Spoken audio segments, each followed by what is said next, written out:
எல்லாருக்கும் வணக்கம். நான் பிரகாஷ் பேசுகிறேன். இது வரைக்கும் நீங்கள் இந்த சேனலை சப்ஸ்கிரைப் பண்ணலாம், சப்ஸ்கிரைப் பண்ணிக்கோங்க. அது மட்டும் இல்லாமல் பக்கத்தில் இருக்க பெல் பட்டனும் கிளிக் பண்ணி வச்சுக்கோங்க. அப்போ தான் நம்ம சேனலில் போடுற எல்லா வீடியோஸும் உங்களுக்கு நோட்டிஃபிகேஷனில் காமிக்கும். மேலும் ஜோதிடம் சார்ந்த ஏதாவது கேள்விகள் இருந்தாலும் அல்லது உங்கள் சுய ஜாதகத்தை பற்றி ஏதாவது கேள்விகள் இருந்தாலும் நீங்கள் கீழே கமெண்ட் பாக்ஸில் உங்களோட பிறந்த தேதி, பிறந்த நேரம், பிறந்த இடம் குறிப்பிட்டு உங்கள் கேள்விகளை நீங்கள் கேட்கலாம்.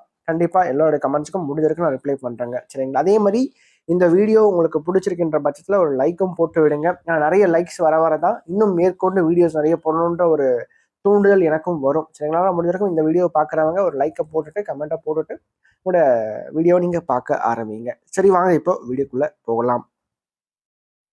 இந்த வீடியோ நம்ம என்ன பார்க்க போறோம் அப்படின்னா, மீனத்துல பிறந்தவங்களுக்கு 2025ஆம் ஆண்டு ஏப்ரல் மாத ராசி பலன்களை பற்றி நம்ம தெளிவா பார்க்க போறோங்க. ஏன்னா இந்த ஏப்ரல் மாதம் என்ன ஸ்பெஷல் அப்படின்னு பார்க்கும்போது, ராசிக்கு 3ஆம் இடத்துல குரு அமர்றார். அதே மாதிரி ராசிக்கு 5ஆம் இடத்துல செவ்வாய் நீசம். இந்த மாதம் முழுக்கவே செவ்வாய் நீசம். அதே மாதிரி ராசிக்குள்ள 5 கிரக சேர்க்கை, அதாவது சனி, ராகு, சூரியன், புதன், சுக்கிரன் ஆகிய 5 கிரகங்கள் ராசிக்குள்ள இருக்காங்க, இணைந்து இருக்காங்க. இதில் வந்து சூரியன் மட்டுமே ஏப்ரல் மாதத்துக்கு 2வது பகுதியில் பயிற்சியாகி ராசிக்கு 2ஆம் இடத்துல உச்சமாகிறார்.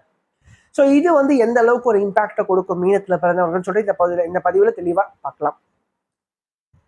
முதல்ல ராசிக்குள்ள இத்தனை கிரகங்கள் இணைவு பெறது வந்து பார்த்தீங்கன்னா ஒரு ப்ளஸ்ஸா மைனஸான்னு கேட்கும்போது கண்டிப்பாக ப்ளஸ் தான்.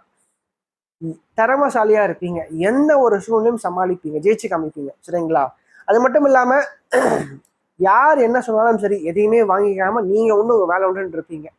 அது மட்டும் இல்லாமல் உங்களை ஏளனமா பார்த்தவங்க, உங்களை வந்து பார்த்தீங்கன்னா ரொம்ப வந்து பார்த்தீங்கன்னா அவமானப்படுத்துறவங்க முன்னாடி தற்போது நீங்க நல்ல ஒரு பேரை வாங்கி காமிப்பீங்க. அதே மாதிரி வேலை செய்யற இடத்துலையும் பார்த்தீங்கன்னா ரொம்ப உங்களை வந்து பார்த்தீங்கன்னா அலட்சியமா பார்த்தவங்க மாதிரி நீங்க ரொம்ப டேலண்டா காமிப்பீங்க. சரிங்களா? அதாவது நல்ல ஒரு முன்னுக்கு வருவீங்க. சரிங்களா? உங்களோட திறமையை நீங்க வெளிப்படுத்துவீங்க. திறமையை வெளிப்படுத்துறதுக்கான வாய்ப்புகள் தற்போது கிடைக்கும். சரிங்களா? அதே மாதிரி மூத்த அதிகாரிகள் கிட்ட நல்ல ஒரு பெயரை வாங்குவீங்க. ஒரு ப்ரமோஷன், பதவி உயர்வு சம்பந்தப்பட்ட விஷயங்கள், வேலை ரீதியான மாற்றங்கள் சார்ந்த விஷயங்கள் தற்போது நீங்க மேற்கொள்றது சிறப்பா இருக்கும். சரிங்களா? அப்போ வேலை ரீதியா இந்த காலகட்டங்கள் சிறப்பா இருக்கு. அது மட்டும் இல்லாம குரு 3ஆம் இடத்துல இருந்து 7ஆம் இடத்தை பார்க்கறது திருமண வாழ்க்கை சார்ந்த விஷயங்கள், அந்த பிரச்சனைகள், கருத்து வேறுபாடு சார்ந்த விஷயங்களை சரி பண்ணும்.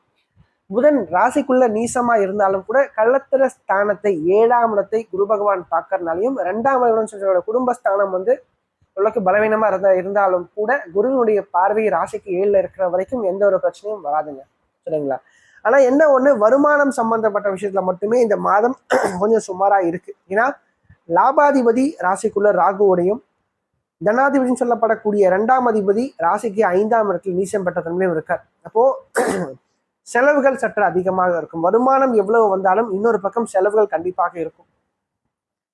அதே மாதிரி இந்த காலகட்டங்களை பொறுத்த வரைக்கும் சிலருக்கு தொழில் ரீதியாக ஒரு பின்னடைவுகள் கண்டிப்பாக இருக்கு. சரிங்களா? தொழில் சார்ந்த விஷயங்கள், வேலை சார்ந்த விஷயங்கள கொஞ்சம் நீங்க எக்ஸ்ட்ரா கேர் எடுத்தா மட்டுமே ஜெயிக்க முடியும். சரிங்களா? அலட்சிய போக்க முடிஞ்ச வரைக்கும் தவிர்க்கிறது சிறப்பாக இருக்கும். அது மட்டும் இல்லாம ராசிக்கு பாக்கிய ஸ்தானத்தை குரு பகவான் பார்க்கறது திருமணம் ஆன பெண்களுக்கு அந்த குழந்தை பாக்கியம் சார்ந்த விஷயங்களுக்காக நீங்க வந்து முயற்சி செய்யும் போது கண்டிப்பாக வெற்றி கொடுக்கும். ட்ரீட்மெண்ட்ஸ் கண்டிப்பா சக்சஸ்ஃபுல்லா வரும். அதே மாதிரி தந்தை சார்ந்த வழியில கொஞ்சம் சங்கடகரமான விஷயம் கொஞ்சம் பார்ப்பீங்க. தந்தையினுடைய ஆரோக்கியத்துல கொஞ்சம் அக்கறை எடுத்துக்கணும்.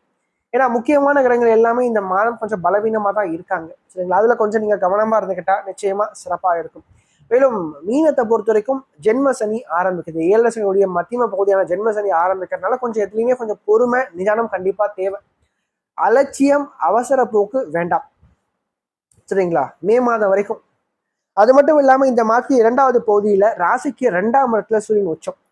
அதாவது சூரியன் 2ஆம் இடத்துல உச்சமாகிறது உங்களுக்கு வந்து பாத்தீங்கன்னா பேச்சுல ஒரு தைரியத்தை கொடுக்கும், ஒரு கம்பீரத்தை கொடுக்கும். சரிங்களா? தைரியமா போல்டா எந்த ஒரு காரியத்தையும் உங்க பேச்சின் மூலமாகவே சமாளித்து ஜெயிச்சு காமிப்பீங்க. ஆனா அவரே 6ஆம் அதிபதியாகி 2ல உட்காரனால தேவையற்ற பிரச்சனைகளையும் நீங்க போய் மாட்டுவீங்க. குறிப்பா குடும்பம் சார்ந்த விஷயங்களை கொஞ்சம் விட்டு கொடுத்து போகணும். கடன் சார்ந்த விஷயங்களை கொஞ்சம் மாட்டிப்பீங்க. கடன் முடிஞ்ச வரைக்கும் கடன் வாங்காம இருக்கிறது சிறப்பு மீனத்தை பொறுத்த வரைக்கும். அதே மாதிரி பிரச்சனையை தேடி போய் மாட்டுவீங்க. அதனால தேவையில்லாம நீங்க உண்டு உங்க வேலை உண்டா இந்த டைம் உங்களுக்கு எந்த ஒரு பிரச்சனையும் பண்ணாம சாதாரண ஒரு காலகட்டமா செல்லிடும். சரிங்களா? ஒரு சின்ன விஷயம் பெருசா வெடிக்கும். அதுக்காக சொல்றேன், தேவையில்லாம எந்த ஒரு காரியத்திலையும் அலட்சிய போக்கு வேண்டாம். அதே மாதிரி வெளிநாடு சம்பந்தப்பட்ட முயற்சிகள் தற்போது வெற்றியை கொடுக்கும் மீனத்துல பிறந்தவங்க. சரிங்களா? அப்ராட் போறதுக்காக நீங்க ட்ரை பண்ணும்போது கண்டிப்பா சாதகமா உங்களுக்கு வந்து வரும். அதே மாதிரி மாணவர்களை பொறுத்த வரைக்கும் படிப்பு சார்ந்த விஷயங்கள் எப்படி இருக்கு அப்படின்னு பார்க்கும்போது ஸ்டடீஸை பொறுத்த வரைக்கும் நல்லா இருக்குங்க அந்த டைம்ல. சரிங்களா? நல்ல திறமையா நிறைய டேலண்ட் நீங்க வளர்த்துப்பீங்க. நிறைய திறமையான நபர்களா உங்களோட வாழ்க்கையில நீங்க வந்து முன்னுக்கு வருவீங்க அப்படின்னே சொல்லலாம். அதே மாதிரி எக்ஸாம்ஸ் ஏதாவது கிளியர் பண்ற மாதிரி இருக்குன்ற போது இந்த டைம் நீங்க பண்ணும்போது உங்களுக்கு வெற்றி வாய்ப்பு சதவீதம் சற்று அதிகமா இருக்கு அப்படின்னு சொல்லலாங்க. சரிங்களா?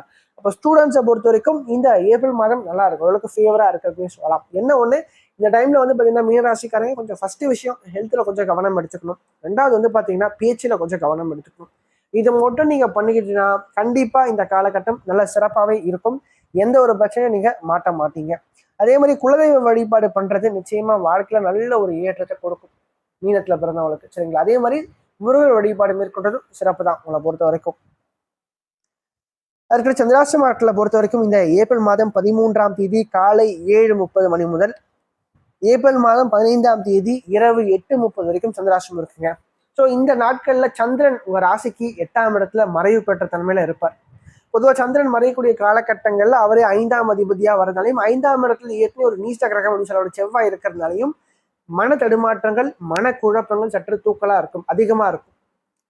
எதிர்பாயணம் சம்பந்தப்பட்ட நபர்கள்ட்ட கொஞ்சம் கவனம் நீங்க எடுத்துக்கணும். ரெண்டாவது, குழந்தைகள் சார்ந்த வழியில பிள்ளைகள் சார்ந்த வழியில சில மன கஷ்டங்களை கொஞ்சம் கொடுக்கும், அதில் கொஞ்சம் நீங்க கேர் எடுத்துக்கிறது சிறப்பா இருக்கும். அதே மாதிரி எந்த ஒரு இடத்துலையும் பார்த்தீங்கன்னா அதிர்ஷ்டம் அப்படின்ற விஷயம் கொஞ்சம் கை கொடுக்காது. ஏன்னா அது நம்மளை மட்டும் ஏன் இப்படி வச்சு செய்யறாங்கன்ற மாதிரியான எண்ணங்கள் நிறைய பேருக்கு வரும், வேலை ரீதியாகவும் சரிங்க தொழில் ரீதியாகவும் சரிங்க.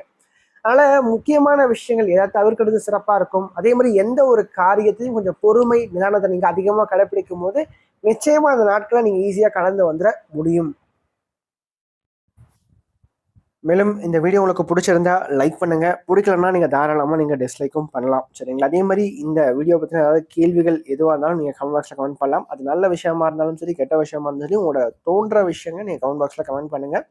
அது சரியா இருந்தா இன்னும் எனக்கு பூஸ்டப்பா இருக்கும். அது தவறான ஒரு இதுவா இருந்தா நான் அதை திருத்திக்கிறேன். சரிங்களா? நன்றி, வணக்கம்.